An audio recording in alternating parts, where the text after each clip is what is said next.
그 우리가 그 이제 철학 지문을 하잖아, 그렇지? 올해에도 그 칸트 지문이 상당히 난해하게 출제가 됐는데 그 선생님이 그 철학 지문은 어떻게 접근한다 그랬지? 연서야? 우리 지난 시간에 선생님이 얘기했는데 어떻게 접근해? 있는 그대로? 그치. 있는 그대로인데 이게 그 유니크의 대향연이 펼쳐져. 그러니까 철학 지문을 억지로 이해하려고 하면 이해가 돼, 안 돼? 이해가 안 돼. 그러니까 일반적인 사람들과 철학자들은 좀 다르단 말이야. 그래서 그 우리는 고민하지 않는 것들을 이 사람들은 고민을 하는 거야. 그러면서 그걸 막 파고들어. 그래서 그 좋게 얘기하면 철학자지, 그 안 좋게 얘기하면 뭐가 되는 거지? 또라이가 되는 거야. 왜냐면 이게 정상적인 사람들, 일반적인 어떤 그 상식을 갖추고 열심히 생활하는 사람들 입장에서는 굳이 고민할 일이 아닌 거야. 그래서 굳이 고민할 일이 아닌 거를 그 평생을 파고들어가지고 어떤 분야의 어떤 체계를 확립한 내용이 철학이기 때문에 우리가 이걸 단숨에 읽어가지고 이해한다. 이건 불가능해. 그래서 어떻게 접근하냐? 그 선생님이 늘 얘기하지만 약간 그려려니 하는 거야, 그려려니. 그러면서 정보를 챙겨두는 거야, 챙겨두기. 그 다음에 써먹는 거다. 요 3단계가 이 철학 지문을 우리가 해결해 나가는 데 있어서 매우 중요해요, 이게. 이게 매우 중요하다. 그래서 그려려니의 포인트는 어디에 있다? 얘의 포인트는 억지로 이해하려고 하면은 이게 안 되겠다라는 거야. 그러면 억지로 이해하지 않고 어떻게 합니까?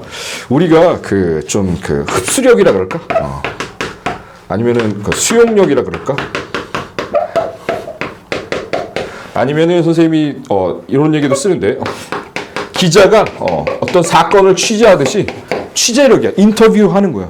그러니까 지금 철학자들이 등장하면은 그 자기가 기자라고 생각하고서는 그 하이데거님한테 이렇게 물어보는 거야, 이렇게.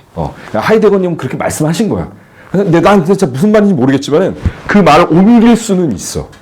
이해가 돼?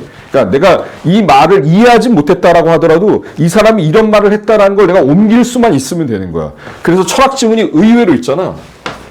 사실적 독해에 관한 문제로 출제가 되는 거야. 그러니까 이게 뭐냐면 소위 말해서 일치부합형, 일치 불일치 문제형으로 출제가 되다 보니까 이 지문이 난해한 데 비해서 선지 해결은 의외로 쉽다. 이해됩니까? 그래서 선생님이 늘 얘기하는 게 뭐지? 그 영어의 구문론처럼 지문을 읽어 나갈 때 출제될 수 있는 포인트들이 있단 말이야. 그것들을 잘 챙겨가지고 선지 판단을 할 때 그걸 써먹어주면 돼. 이해됩니까? 자, 그럼 이런 우리가 그 프레임을 잡고 한번 지문을 들어가 봅시다. 자, 유물론은 했어. 끊어봐. 자, 유물론이 뭐지?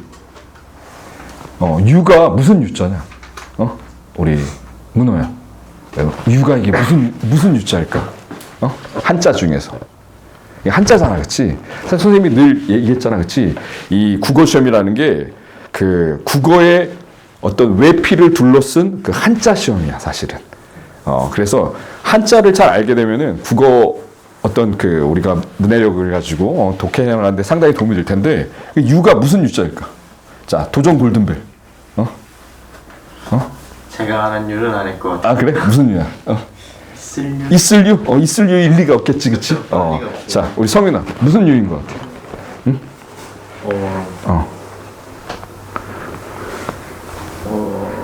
응?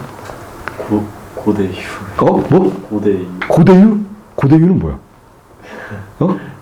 글쎄요. 지어낸 거야? 새로운 학설인데? 자, 예지야, 너 한자 잘하잖아, 그치? 모르겠어? 자, 유정아, 너 좀 아는 표정이 아니야?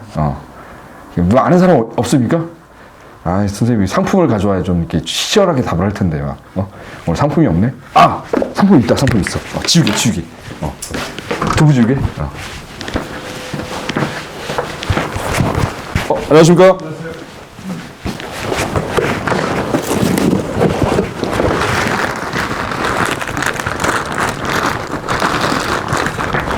물론 이거 다들 하나씩 선생님이 줘가지고 갖고 있겠지만은, 자, 유자가 뭔지 알아맞히면 이제 두부지우개 상품. 자, 이게 왜 대단히 중요해.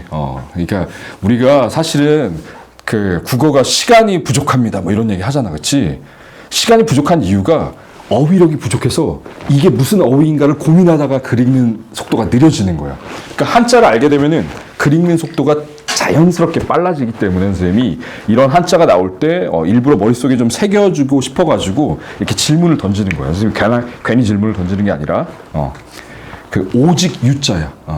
그러니까 오직 이 세상에는 물질밖에 없다. 이런 얘기야. 그래서 우리 이런 얘기 한번 들어본 적 있나? 일체 유심조라고.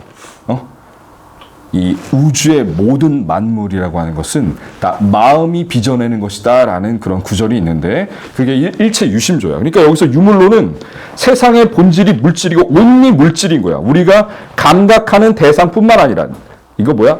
나돈니 버돌소지 그치? 그러니까 감각하는 대상뿐만 아니라 의식이나 정신 같은 이런 무형적인 것들도 객관적인 물질의 산물일 뿐이라고 보는 입장을 말한다. 뿐이 뭐야? 온리지 그치? 그래서 오직 유자의 유물론이 되는 거야. 자, 그 다음에 한편 그랬으니까 특이 변화 예외 단서가 수능의 4대 천왕이라 그랬는데 내용이 전환되고 있단 말이야. 그러면 주관적 관념론은 유물론과 정반대 얘기를 하겠지. 그치? 그럼 주관적 관념론은 뭐야? 오직 정신밖에 없다라는 거야.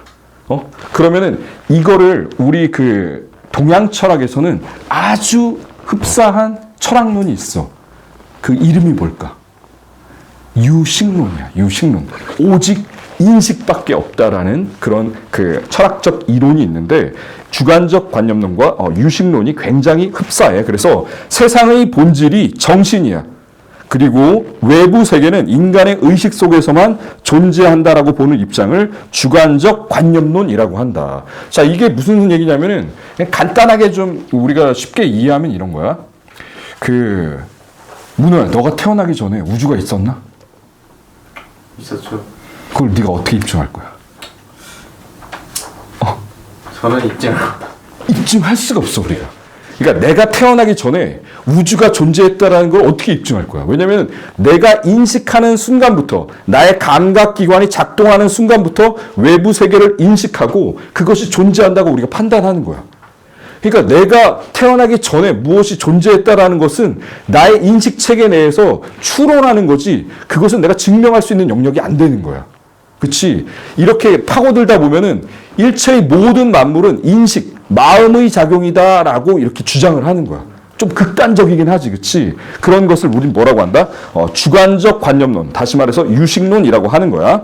자, 그런데 하이데거는 좀 이제 상식적이야. 이거 둘 다 좀 너무 이거 극단으로 치우친 것 같아. 그래서 둘 다 거부하고 자기만의 이론을 내세웠는데 그는 유물론이 인간을 다른 대상들과 마찬가지로 물질적 대상에 불과하다고 여기는 것을 비판하며, 자, 비판하는 지점은 하이데거는 그게 아니라는 얘기지, 그치? 자, 선생님이 부정적 명사에 대해서 우리 저번에 예지가 선생님한테 행동강령 하나 더 받아갔잖아, 그치? 그 행동강령 안에 선생님의 많은 노하우들이 다 들어가 있어. 선생님이 지금 개정 작업을 하고 있는데 거기 보면 선생님이 부정적 명사라고 해놨단 말이야. 부정적 명사에 뭐가 있지? 부정적 명사에는 뭐 불능이라던가 그 다음에 무능이라던가 그 다음에 비판, 거부, 상충, 금지, 반대, 오류, 이런 거 등등등이 있어. 그러니까 이런 게 나오는 순간에 우리가 사실적 독해를 한다라고 한다면은 그게 아니란 얘기야. P라고 했으면은 그 P 다음에 예를 들어서 이런 부정적 명사가 등장하면은 not P가 되는 거야. 그러니까 하이데거 입장에서는 인간은 다른 대상들과 같다는 얘기야, 다르다는 얘기야? 다르다. 어떤 면에서 다르다는 거야? 그 다른 대상들은 물질적 대상에 불과해. 그렇다라고 하더라도 인간은 물질적 대상에 불과한 것이 아니다라고 주장을 하는 거야. 문화, 너 이거 동감해, 동감하지 않아? 그건 동감합니다. 그래? 선생님 동감하지 못해. 그러니까 인간도 그냥 물질적 존재고, 그 다음에 인간도 어떤 정신적 존재라고 한다면은 그 다른 어떤 미물들도 다 다 어떤 그 정신적인 어떤 역량을 갖추고 있다고 선생님 생각하거든. 그래서 우리가 그 미야자키 하야오 만화 같은 거 보면은 애니미즘이 좀 들어가 있잖아, 그렇지? 자연 정령신앙 같은 게 있단 말이야. 그럼 정령신앙을 믿는 사람 입장에서는 이 하이데거가 좀 너무 또 과한 주장을 하는 거야. 그래서 이게 선생님이 이 얘기를 왜 하는 거냐면은 이 철학 지문은 뭐라고? 억지로 이해하려고 하면 안 되는 거야. 자기 생각과 반하는 부분들이 많단 말이지. 전혀 이해가 안 되거나 이해가 된다라고 하더라도 반감이 생기거나 이런 부분들이 있어. 그렇기 때문에 그러려니 하면서 어떻게 하는 거야? 취재력을 가지고 동원하는 거야. 알았지? 자, 하이데거는 이렇게 지금 인터뷰를 했더니 그런 소리를 하고 있는 거야. 자, 그러면은 자, 하이데거 이어가 봅시다. 자, 인간은 자신의 존재에 대해서 의문을 가질 수 있다라는 점에서 다른 대상과는 다르다라고 주장을 했어요. 자, 그러면은 우리가 어떤 주장을 하려면은 근거를 내세워야 되는데 하이데거는 인간은 다른 대상들과 달라. 그러니까 누군가가 질문했겠지. 왜 달라? 하니까 야, 인간은 자신의 존재에 대해서 의문을 가질 수 있어. 라고 대답을 한 거야. 자, 그럼 이어나가 봅시다. 자, 그랬을 때 자, 또한 세계 속에 있는 사물의 의미가 세계와 분리된 인간에 의해서 어떻게 구성되는지 탐구한 주관적 관념론이야. 그러니까 선생님이 수식어가 단순 수식이 아니라 장식이 아니라 본질적인 거야. 속성, 즉 정의를 뜻하는데 여기서 지금 주관적 관념론은 뭐라고 주장한 거야? 세계 속에 있는 사물인데 인간은 뭐야? 세계와 분리되어 있어. 그치? 그래서 세계가 저기 지금 존재하는데 인간은 세계 바깥에 있는 거야. 그래가지고 바깥에 있는 인간이라는 주체가 세계 속에 있는 어떤 객체, 대상을 인식한다라고 이렇게 바라보는 게 주관적 관념론이야. 그럼 하이데거는 아까 뭐라 그랬지? 주관적 관념론을 비판했잖아. 그렇지? 자, 그러면은 우리가 추론을 해봐. 그러면 하이데거는 어떤 주장을 할까? 둘 중에 하나겠지. 인간과 어떤 이 물질이 다 세계 속에 들어가 있다거나 아니면 인간과 물질이 다 세계 바깥에 있다거나 이 둘 중에 하나라고 주장을 할 거란 말이에요. 그럼 뭐라고 주장하는가 봅시다. 그는 사물의 의미가 우리에 의해 구성되는 것이 아니라고 말하면서 인간이 사물을 어떻게 인식하는 것인가가 아니라 사물이 존재하는 방식에 주목해야 된다라고 비판하였어. 그러니까 이게 무슨 소리인지 와닿냐 안 와닿냐 문호야. 이형이 별로 안 와. 잘 안 와닿는단 말이야. 잘 안 와닿지, 그치? 자, 이런 문장이 중요해. 왜냐면은 이 지점을 출제자가 너무나 잘 알고 있어. 학생들이 이거를 이해하지 못할 것이라는 것을 명확하게 출제자는 알고 있단 말이야. 그렇기 때문에 우린 이걸 어떻게 판단해야 돼? 나데이 법비로 접근하는 거야. 자, 뭐가 아니라 뭐라는 거야? 사물을 인간이 어떻게 인식하는 것이 아니라 존재하는 방식에 주목해야 된다라고 비판한 사람이 누구야? 하이데거인 거야. 요거는 우리가 인용할 수 있어야 돼. 하이데거가 이렇게 얘기했다고. 그러니까 하이데거는 인간이 인식하는 건 중요한 게 아니라 존재하는 방식이 중요하다라고 그렇게 인터뷰를 딴 거야, 내가. 그걸 챙겨가면 되는 거야. 자, 그는 인간이 사물의 의미를 지각하는 것이 아니래. 좀 극단적이긴 한데 인간이 지각이 뭐지? 인식하는 거야. 그것이 아니라 세계 속에 함께 속해 있는 인간과 그러니까 앞에서 우리가 의문을 가졌던 것이 여기서 풀리는 거야. 그러니까 아까 지금 그 하이데거는 주관적 관념론을 비판했어. 왜 비판한 거지? 세계 속에 있는 어떤 사물을 분리되어 있는 인간이 인식하는 걸 비판했잖아. 그랬더니 지금 하이데거는 그에 대한 대안으로 뭘 제시한 거야? 인간과 사물이 둘 다 세계 속에 들어가 있어. 그러면서 인간과 사물이 어떻게 관계를 맺는가에 따라서 사물이 다양한 모습으로 존재한다라는 거야. 그러니까 관계를 통해서 모습이 만들어지는데 그 모습은 다양하게 만들어진다라고 지금 하이데거가 얘기하고 있어. 다시 이거를 반복해서 말하기를 감각되는 사물은 감각하는 나와 분리될 수 없는 관계 속에 있다. 자, 그러니까 주관적 관념론은 하이데거 입장에서 완벽히 반박이 되는 거지. 왜냐면은 이 사물이라고 하는 것과 인간이라고 하는 것이 분리될 수 없는 관계 속에 있는데 이 세계 밖에 있는 인간이 세계 속에 있는 사물을 인식한다라고 하는 주관적 관념론은 하이데거 입장에서는 비판할 수밖에 없는 거야.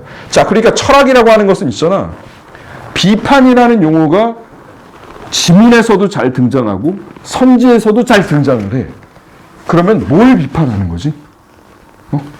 문호야, 너가 선생님을 좀 비판해봐.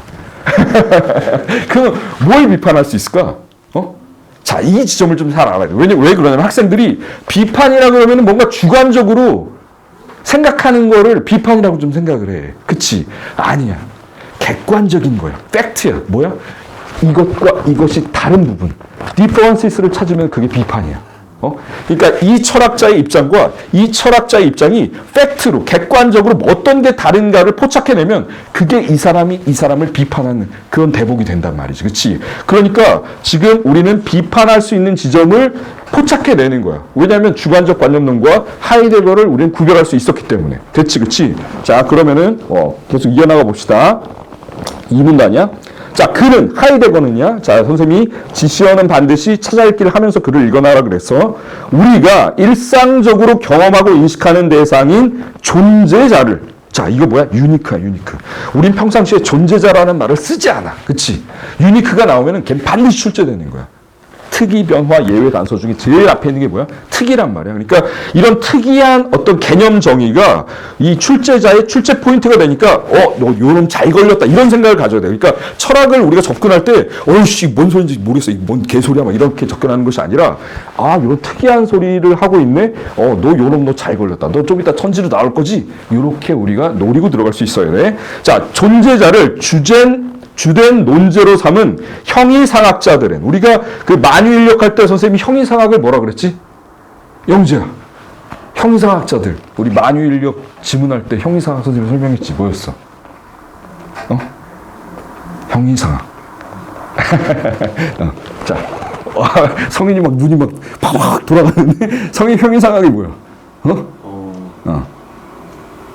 들어본 적이 있는데. 들어본 적이 있어.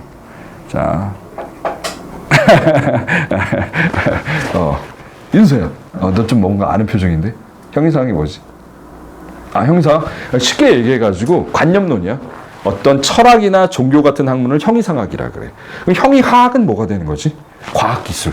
그러니까 눈에 보이는 물질을 탐구하는 것이 형이하학이 되는 거고 눈에 보이지 않는 어떤 관념, 철학, 종교를 탐구하는 것을 우리가 형이상학이라고 한단 말이야. 반드시 기억해. 자, 형이상학과 형이하학은 굉장히 잘 나오는 표현이야. 철학 지문에서. 자, 그러니까 이런 것을 논제로 삼은 다른 철학자들을 비판했다. 이렇게 되면 되는 거야. 이해가 되겠지. 그치? 형이상학이라는 말이 종교나 철학을 의미하는데 지금 하이데거 철학자잖아. 그치? 다른 철학자들이 존재자를 주된 논제로 삼은 걸 비판했어.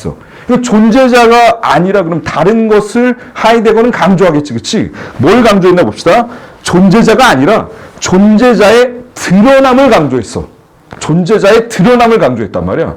뭔 말인지 몰라. 인터뷰 따는 거야, 그냥. 자, 존재자의 드러남을 하이데거는 또 뭐라고 했냐면 그것이 바로 존재래. 자, 존재자의 드러남인 존재라고 했기 때문에 자, 지금 수식 정의를 통해 가지고 존재를 정의했어. 뭐야? 존재란 존재자의 드러남이다. 이렇게 되는 거야. 이해됩니까? 자, 그것을 강조한 거야. 그러니까 달리 얘기하면 나데이 법인데 하이데거는 존재자를 강조하지 않고 존재를 강조했다. 그럼 존재는 뭡니까? 존재자의 드러남이다. 이렇게 되는 거야. 이해가 되겠지, 그치? 자, 이렇게 머릿속으로 빠르게 풀어 읽어 나갈 수 있어야 돼. 자, 존재에 대한 관심을 기울여야 한다라고 주장했다. 이때 드러난다는 말은 그럼 뭐냐? 사물이 존재자로서 그렇게 있게 된다라는 뜻이다. 자, 그렇게 있게 된다래. 와다, 안 와다? 안 와다. 이게 어떻게 와다냐고. 이게 안 와닿는단 말이야. 그러면 우리 뭐야? 하이데거는, 그렇게 있게 된다를 존재의 드러남이라고 말했다라고 인터뷰 따는 거야. 이렇게 접근할 수밖에 없어. 자, 선생님이 왜 그렇다 그랬지? 요번에 2026학년도에 아주 고난도 지문이었던 철학 지문, 칸트 지문, 그 통시적 자아의 동일성. 이거 있잖아. 그 포항공대에 그 평생 서울대 철학과 나와가지고 30년간 철학 그 칸트만 연구한 교수님도 그 지문 해석하는 데만 20분 걸렸어. 근데 우리는 문제까지 풀어내는데 걸리는 시간이 몇 분이야? 8분. 8분 만에 지문 다 읽어내고 문제까지 다 풀어야 된다. 단일 지문 같은 경우에 아무리 시간을 많이 써도 10분 안에 끝내줘야 된다고. 그러면 이게 어떻게 가능한 거지? 지금 선생님이 말하는 거 식으로 읽으니까 가능한 거야. 인터뷰를 따야 돼. 인터뷰를 따야 돼. 그러려면서 우리가 인터뷰 따갖고 가는 거야. 자, 그러면은 자, 이때 드러난다는 말은 사물이 존재자로서 그렇게 있게 된다는 뜻인데 그는 인간을 자신의 존재를 문제 삼을 수 있는 존재자인 현존재라고 칭하며 아까 하이데거가 뭐라 그랬어? 왜 사물과 인간이 다른 거지? 인간은 자기의 존재에 대해서 질문을 던질 수 있다라고 했잖아. 그거를 또 정의 내린 거야. 뭐라고? 현 존재라고. 인간만이 그러면 현 존재가 되는 거겠지, 그치? 자, 그래서 현 존재만이, only. 자, 만과 도라는 보조사가 나오면은 무조건 출제 포인트야. 선생님 뭐라 그랬어? 무조건. 100%. 99.9도 아니고 100% 보조사 만과 도가 지문에 나오면은 선지에 100% 출제되는 거예요. 그러니까 눈이 번쩍 뜨여야 돼. 현 존재만이 자신의 존재에 대한 물음을 제기할 수 있다라고 보았다. 자, 그리고 존재의 의미에 대한 물음을 뜻하는 존재 물음. 이걸 또 아주 그냥 정의 내리는 걸 좋아해. 사실 선생님도 있잖아. 무관련 엮어내기라든가 비껴치기, 바꿔치기 다 선생님이 만들어낸 용어야. 왜냐하면 그런 용어를 만들어내야 사고를 전개하기가 굉장히 우리가 수월하거든. 그렇기 때문에 철학자들은 용어 만드는 걸 좋아하는데, 자, 존재 물음이라는 것은 뭐야? 현 존재가 자신에 대한 존재에 대한 물음을 제기하는 것이 존재의 물음인데, 이것을 탐구하는 것이 철학의 주된 과제라고 여겼다. 자, 추가적으로 이제 또 다른 얘기를 하는 거야. 하이데거는 과거, 현재, 미래를 어떻게 하는 거야? 나데이 법비로 보는 거야. 나데이 법비는 뭡니까? 직선적인 것이 아니라 의존적이면서 동시적인 것으로 바라보았대. 역시 뭐가 되는 거야? 나데이 법비 역시 선지로 등장할 수 있는 중요 출제 포인트가 되니까 챙겨야 돼. 이러한 관점을 바탕으로 존재라고 하는 것을 시간과 관련지어서 설명하였다. 자, 직선적인 것이 아니라 의존적이고 동시적인 건데, 그렇다면 우리가 이 정보는 사실적으로 챙기면서 또 하나의 어떤 관점을 제기했는데, 존재가 시간과 관련이 되어 있다는 거야. 자, 무슨 소린가 봅시다. 존재는 과거, 현재, 미래라는 세 가지 시간의 통합된 구조 속에서 이해될 수 있는데, 존재자가 과거에 어떻게 드러나 왔는지, 현재 다른 존재들과 어떤 관계 속에 있는지, 미래의 가능성을 어떻게 구상하고 있는지가 함께 엮이면서를 우리가 앞에서 뭐라고 받을 수 있는 거야? 상호 의존적이면서 동시적으로 볼 수 있는 거야. 이해가 됩니까? 자, 이렇게 함께 엮이면서 존재자가 드러난다고 본 것이다. 그는 존재를 시간 속에서 드러나는 사건이자 변화하는 것이라고 보았다. 그러니까 존재는 고정되어 있는 것이 아니야. 왜 고정되어 있는 것이 아니지? 과거, 현재, 미래와 엮여 있으니까. 과거, 현재, 미래는 고정되어 있지가 않잖아. 그렇지? 그렇기 때문에 이 존재도 변화하는 거란 말이야. 자, 그러면서 존재는 결국 그래서 어떤 결론을 내린 거야? 시간이다. 라는 그의 말에서 시간을 존재자가 드러나는 방식으로 본 그의 입장이 드러난다. 그는 더 나아가서 시간 구조 속에서 현 존재가 죽음에 대한 인식을 통해서 존재에 대한 물음을 삶의 유한성과 관련지어서 이해할 수 있게 된다라고 주장을 했어. 자, 그러니까 여기까지만 우리가 읽었을 때 하이데거는 지금 무슨 얘기를 하고 있어? 첫 번째 기억나는 게 뭐야? 자, 머릿속으로 우리가 선생님이 국어를 잘하기 위해서는 어떻게 했나 그랬지? 앞의 내용을 끌고 갈 수 있는 힘이 있어야 돼. 각인력이 있어야 된단 말이야. 근데 각인력이라는 걸 단숨에 키워지는 것이 아니라 다른 문단을 넘어갈 때 아주 짧은 시간 동안, 그게 공부를 잘하는 학생일수록 그 시간이 짧아져. 어느 정도 짧아지냐? 1초 안쪽으로 짧아져. 그러니까 처음에는 한 3, 4초, 4, 5초 걸릴 수 있어. 근데 3, 4초, 4, 5초가 2, 3초로 줄어들고 2, 3초가 1, 2초로 줄어들고 1, 2초가 1초 안으로 줄어든단 말이야. 그게 뭐냐면은 다음 문단으로 나갈 때 그 앞에 문단을 즉각적으로 리뷰하면서 가는 거야. 아주 찰나적으로 리뷰하면서 가는 거라고. 그럼 하이데거가 지금 어떤 얘기를 하고 있었어? 인간은 어떤 사물과 다르다 그랬지, 그치? 왜 다르지? 왜 달라? 인간은 사물과 다르다 그랬어. 왜 다르대? 자신의 존재에 대한 물음을 가질 수 있는 유일한 존재니까. 그 존재에 대한 물음을 가질 수 있는 존재를 하이데거는 뭐라 그랬어? 현 존재라고 그랬지. 그러니까 인간만이 현 존재라고 했단 말이야. 그 다음에 하이데거는 시간을 중요시하게 그랬지, 그치? 그 시간이 직선적이래 아니면은 동시적이래. 동시적이지. 상호 의존적이면서 동시적이라고 했단 말이야. 그러면서 함께 엮이면서 변화한다 그랬지, 그치? 그래서 결국에 뭐라고 한 거야? 존재라고 하는 것은 시간이다라는 결론까지 나갔단 말이야. 그 다음에 마지막에 우리한테 하나 더 추가한 게 뭐야?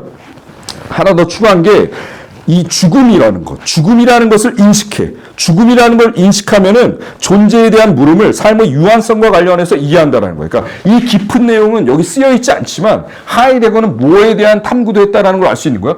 죽음에 대한 탐구도 했다는 걸 알 수 있는 거야.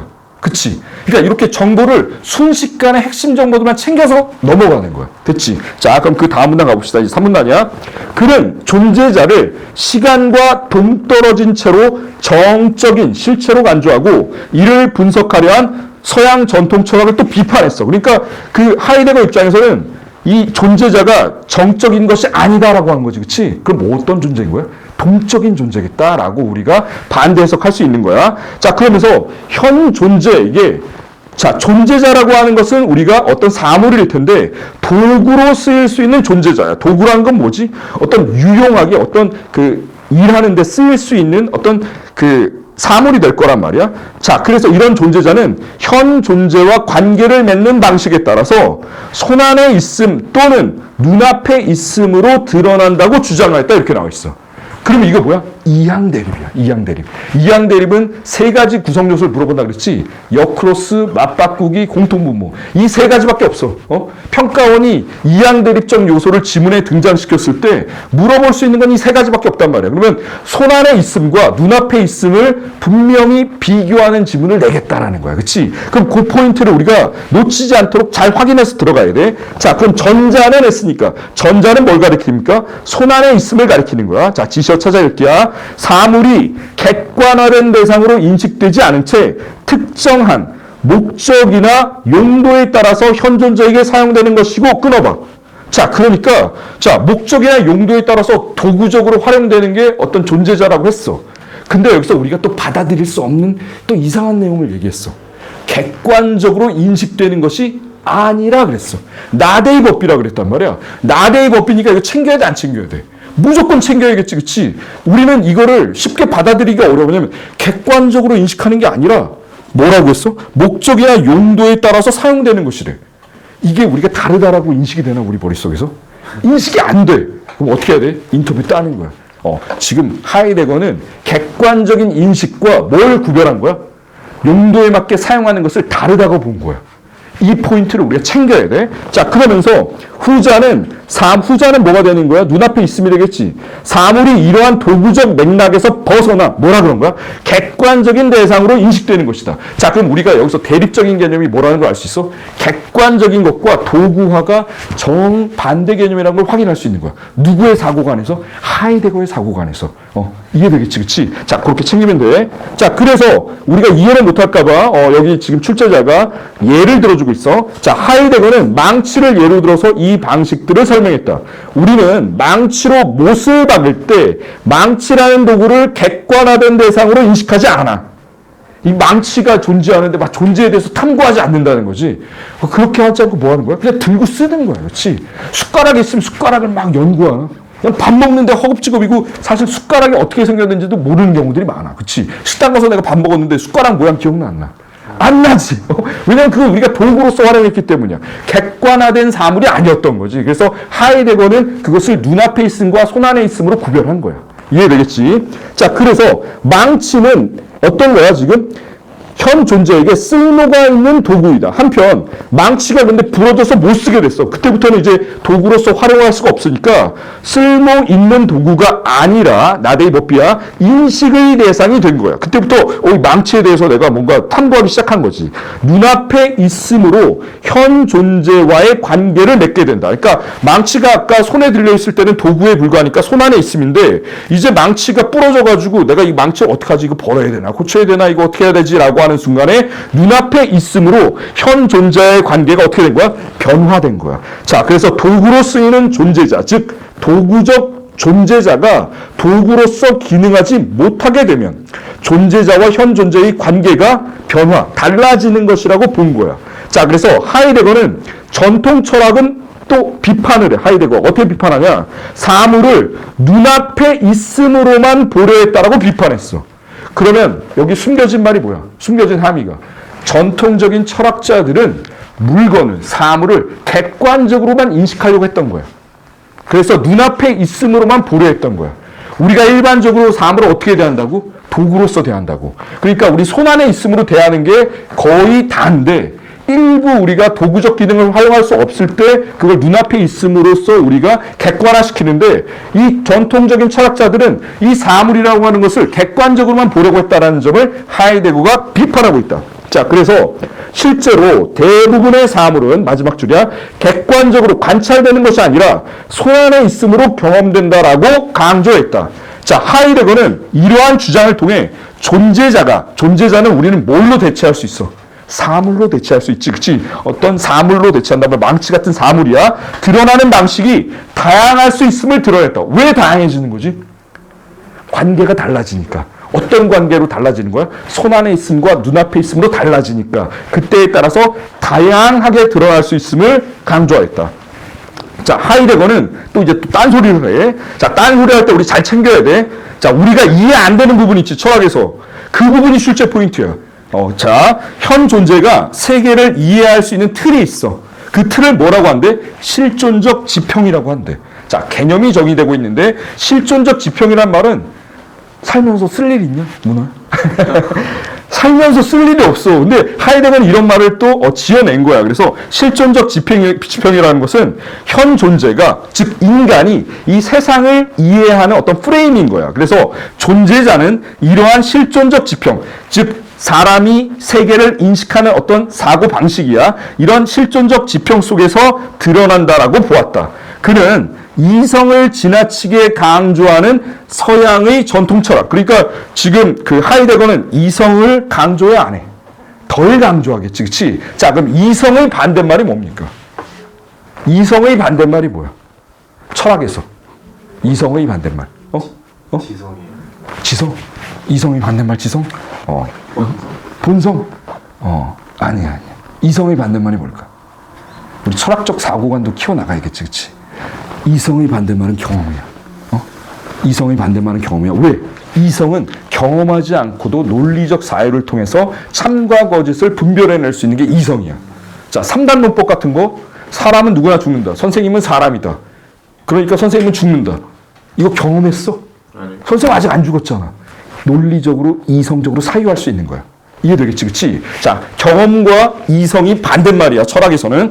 그래서 이성을 지나치게 강조하는 서양의 전통 철학이 지성적인 사유를 통해서 경험의 한계를 넘어서는 실체를 탐구하려고 한다라고 비판을 했어. 자, 그러면서 존재를 뭐라고 나와 있어? 현 존재의 경험과 관련지어 설명하였다, 이렇게 나오는 거야. 자, 이게 이해가 되겠지, 맥락적으로. 왜냐하면 이성을 지나치게 강조한 전통 철학을 비판했기 때문에 그럼 하이데거는 자연스럽게 뭘 강조하게 되어 있는 거야? 경험을 강조하게 되어 있는 거야. 예를 들어서 우리가 붉은 꽃이라고 부르는 꽃이 있어. 그치? 아, 저기 지금 아주 아름다운 빨간 꽃이 있는데 근데 생명인 동물이 있단 말이야. 개만 하더라도 빨간색을 인식해 못한단 말이지. 그러면 걔 입장에서는 그냥 회색인 꽃인 거야. 그치? 그러면 우리가 저 꽃이 붉다, 빨갛다라고 인식할 수 있는 것은 왜 인식할 수 있는 거지? 우리의 감각기관이, 우리의 시세포가 빨간색을 인식할 수 있기 때문이야. 인식한다는 건 뭐야? 경험했다라는 거거든. 그렇지? 그러니까 어떤 실체를 판단하려고 할 때 이성적으로만 접근하는 것이 아니라 경험을 통해서 접근하는 것이 더 본질적이다라는 얘기를 하이데거가 하고 있는 거다. 자, 봅시다. 이 꽃이 붉다라는 명제의 참과 거짓을 따지는 근거가 어디에 있다고? 감각을 통한 경험에 있다. 그는 이러한 현상을 현 존재의 경험과 관련된 것으로 보고 우리는 뭐야? 현상적인 것만을 만날 수 있다. 만이 또 나왔지, 그치? 만도는 선생님이 100% 선제가 된다 그랬어. 우리는 현상적인 것, 이건 뭐야? 경험적인 것만을 우리가 인식할 수 있다라고 본 거야. 전통 철학의 대표적인 또 진리론인 대응설이 있는데, 자, 이 전통 철학은 하이데거가 반대하는 이론이 되겠지, 그치? 반대하는 이론인 전통 철학 중에 대표적인 것이 대응설인데, 대응설은 뭐라고 하는 거야? 하나의 논리 명제라는 건 뭡니까? 명제가 뭐지? 참과 거짓을 판별할 수 있는 문장을 우리는 명제라고 해. 그러니까 지금 하나의 논리 명제가 그에 대응하는 실제적인 사태를 갖고 있으면 참이고 그렇지 않으면 거짓이라고 보는 관점이 뭐야? 대응설, 1대1 대응하듯이 논리 명제와 실제 사태가 1대1로 대응해야만 우리가 참이고 그렇지 않으면 거짓이라고 보는 관점이 진리론인 대응설인데 하지만 하이데거는 이를 비판했어. 그렇지 않다라는 거야. 우리가 바라보는 사물은 객관적인 실체에만 국한되는 것이 아니라 그랬어. 자, 객관적인 실체에만 국한되는 것이 아니라 그랬으니까 객관적인 실체에도 국한될 수 있다는 건 인정을 한 거야. 인정을 한 거야. 이게 자, 왜 인정을 한 거지? 많이 들어가 있기 때문에 그래. 많이 들어가 있기 때문에 자, 객관적인 실체에 국한되는 것도 인정을 해. 하지만 그것 외에도 우리가의 만남 속에서 드러나는 존재라고 주장을 한 거야. 하지만 그가 현상이 존재의 전부라고 본 것은 아니다. 이 말은 어디서 했어? 그 앞에서 했잖아. 객관적인 실체에만 국한되는 것이 아니다라는 표현이 곧 뭔 거야? 현상이 존재의 전부가 아니라고 본 거야. 그치? 자, 문장이 꼬리에 꼬리를 물듯이 유기적으로 연결되고 있는 거야. 자, 그는 현상을 통해서 존재자가 드러나는 동시에 현상과 동일시될 수 없는 존재의 측면이 은폐된다고 보았다 그랬어. 이게 무슨 말일까? 이해됩니까? 이해돼 안 돼? 안 되죠, 살짝. 이해 안 돼? 우리 연설이 이해돼 안 돼? 자, 빛은 입자야 파동이야. 빛은 입자이면서 파동이기도 해. 근데 언제 입자가 되는 거지?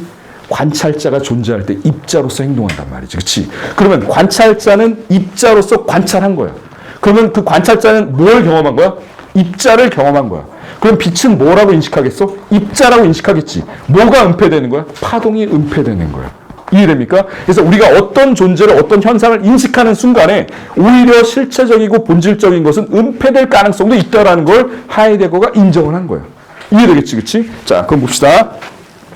존재자가 특정한 방식으로 드러남으로써 다른 존재의 가능성이 파동으로 우리가 충분히 인식할 수 있는 여지가 있음에도 불구하고 입자라는 방식으로 드러나니까 파동이라는 존재가 은폐되겠지, 그치? 그것과 유사한 것이다. 지금 선생님은 그래서 입자와 파동 얘기를 했잖아, 그치? 여기 써있어, 안 써있어? 안 써있지. 뭐 뒤에 해설지 가면 나올까? 안 나오겠지. 이런 게 배경 지식이야.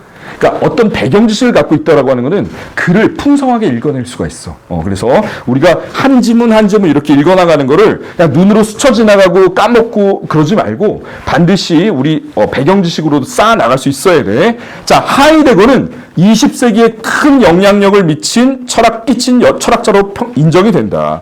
자, 이제 뭐 하나만 한 소리 하고 있는 거야. 이제 다 끝났어. 자, 그 이유는 그가 서양의 전통 철학의 기반이 된 형이상학을 새롭게 바라보려고 했을 뿐만 아니라 새로운 관점에서 존재를 바라보게 하였기 때문이다. 새로운 관점 뭐였어? 이성만이 아니라 경험을 강조했지, 그치? 자, 그러고 또 존재를 바라볼 때 또 무슨 얘기를 했지? 손 안에 있음과 눈앞에 있음으로 또 구별했지, 그치? 도구로서의 존재하는 것이 어떻게 드러나는가를 강조한 게 이 하이데거였단 말이야. 자, 이런 존재에 대한 그의 관점에 대해서 현 존재를 중심으로 대상을 이해하고 대상을 부차적인 존재라고 여기는 것을 또 사람들은 비판하기도 하는 거야. 그러니까 자, 대상이라고 하는 것이 그럼 결국에 하이데거 입장에서 뭔 거야? 쓸모가 있냐? 없느냐? 이걸로 본 거잖아. 그렇지? 사물이 그 자체로 고귀할 수도 있는 건데 인간에게 어떤 유용한 도구가 되면은 손 안에 있음이 되는 거고 인간에게 유용한 도구가 되지 못하고 잠시 쓸모없는 존재가 되면은 인간이 그걸 객관화된 어떤 대상으로 인식하게 된다는 거니까 지나친 인간 중심주의가 되는 거야. 왜? 현 존재만이 이 사물들과 다르다라고 했기 때문에 너무 인간만이 어떤 그 사물들과 구별된 존재라고 했으니까 비판의 여지가 역시 하이데거에게도 우리가 향할 수 있는 거야. 자, 하지만 세계가 객관적으로 주어진 것이 아니고 나데이버비야 인간이 대상과 만나는 과정에서 존재자가 드러난다는 그의 주장은 세계에 대한 우리의 이해를 넓혀주었다는 데 의의가 있다. 자, 지문을 우리가 맞췄어. 자, 1번의 정답 몇 번입니까? 5번이 되겠지. 자, 미음 봐봐. 인간의 경험을 바탕으로 논리 명제의 진위를 판단하려고 했대. 이건 누구 주장이야? 하이데거 주장이지, 그치? 하이데거 주장인데 하이데거가 자기 주장을 자기가 비판하나? 뭐 자아 비판할 일은 없잖아, 그치? 그래서 정답이 5번이 되는 거야. 넘어갑시다. 자, 그 다음에 2번에 하이데거의 관점을 이해한 내용으로 적절하지 않은 것을 했단 말이야. 자, 만도가 나오면 100% 선제가 된다 그랬어. 그치? 존재에 대한 물음을 가질 수 있는 존재는 누구뿐이다? 현 존재만. 그치? 인간만이 가질 수 있다 그랬잖아. 근데 거기 3번에 뭐라고 돼 있어? 현 존재 외의 존재자들도 자신의 존재에 대한 물음을 제기할 수 있다. 이 선지는 필연적이었던 거야. 이해됩니까? 그러니까 공부 잘하는 학생들은 선지 판단할 때 정광석화와 같단 말이지. 선지가 예측되었기 때문에 너 나올 줄 알았다 이러고선 바로 들어가는 거란 말이야. 자, 3번도 봐봐. 문맥을 고려하여 A의 의미를 추론한 것으로 가장 적절한 것은 문학이든 비문학이든 전후 맥락을 보면 되는 거란 말이야. 감각되는 사물은 감각하는 나와 분리될 수 없는 관계 속에 있다라고 했단 말이야. 분리될 수 없으니까 그 관계가 달라짐에 따라서 사물이 드러나는 모습이 다양해진다라고 했지. 그치? 그 선지가 몇 번이야? 4번이 되겠네. 인간이 사물과 관계를 맺는 방식에 따라서 사물은 다른 모습으로 존재할 수 있다. 약간의 패러프레이즈가 들어갔어. 자, 4번. 하이데거의 관점에서 보기를 이해한 내용으로 가장 적절한 것은? 자, 철수랑 자전거야? 자전거를 평상시에 타고 다녔어? 이건 도구지, 그치? 그러면 뭐가 되는 거야? 손 안에 있음. 근데 이 자전거가 고장났어. 그럼 객관적으로 바라보기 시작하겠지? 눈앞에 있음. 자전거를 고쳐가지고 다시 잘 타고 다녀. 그럼 뭐가 되는 거야? 손 안에 있음. 인간과 사물이 어떤 관계를 맺느냐에 따라서 사물을 인식하는 존재자에 대한 어떤 방식이 달라지겠지, 그치? 드러나는 방식이. 그래서 4번의 정답 몇 번인 거야? 5번이 되겠다. 자전거가 고장나기 전에는 철수가 등교를 위한 도구로서 자전거를 사용할 때와 철수가 자전거 체인이 끊어진 것을 인식하고 자전거를 살펴볼 때는 자전거라는 존재자가 드러나는 방식이 다르겠군. 어떻게 달라진 거야? 손 안에 있음에서 눈앞에 있음으로 바뀌겠지, 그치? 그래서 4번의 정답은 5번이다. 자, 우리가 철학 지문 하나를 끝냈지만은, 선생님은 이게 또 시험에 우리 나올 수도 있고 안 나올 수도 있단 말이야. 하지만 철학 지문은 나올 가능성이 매우 높지, 그치? 철학이 빠지진 않는다고. 동양 철학이 나올지, 서양 철학이 나올지 모르겠지만은, 선생님이 지문을 읽어 나가는 이 사고 패턴, 이거를 얼른 가져가. 얼른 뺏어가란 말이야. 알았어? 이 선생님이 어떻게 글을 읽어나가고 어떻게 문제를 풀어내는지를 빨리 포착해가지고 가져가라고. 그렇게 가져가도 선생님이 뺏기나? 안 뺏긴단 말이야. 그러니까 이거 얼른 가져가도록 노력해봐. 알았지? 자, 잠시 쉬었다 가겠습니다.